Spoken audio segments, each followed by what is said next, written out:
Benvinguts a un nou anàlisi del mercat immobiliari, aquest cop centrat en les dades del segon trimestre de 2024. Com fem habitualment, en aquest vídeo, explorarem les principals tendències del mercat immobiliari de Catalunya, destacant la ciutat de Barcelona i la seva província.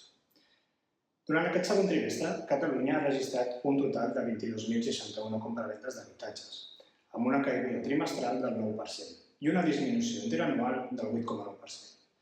Tot i això, el nivell d'activitat es manté elevat, amb 11,02 compravendes per cada 1.000 habitants. Pel que fa als preus, el preu mitjà per metre quadrat ha augmentat un 0,3%, situant-se en 2.477 euros, amb un increment interanual del 2,2%. Si ens centrem a Barcelona, la província ha concentrat el 65% de totes les compravendes de Catalunya, amb 14.329 operacions. Malgrat una caiguda interanual del 8,3%, el preu mitjà del metre quadrat a la ciutat de Barcelona s'ha mantingut sòlid, arribant als 4.418 euros, un 1,54% més que fa un any. És important destacar que aquest és un dels nivells més alts des de l'any 2011.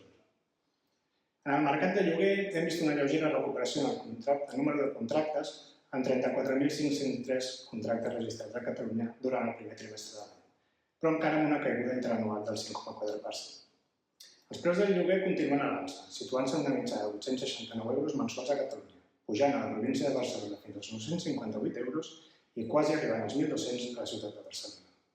En resum, el mercat immobiliari a Catalunya, i especialment a Barcelona, manté un bon ritme d'activitat, tot i les caigudes en compra-vendes.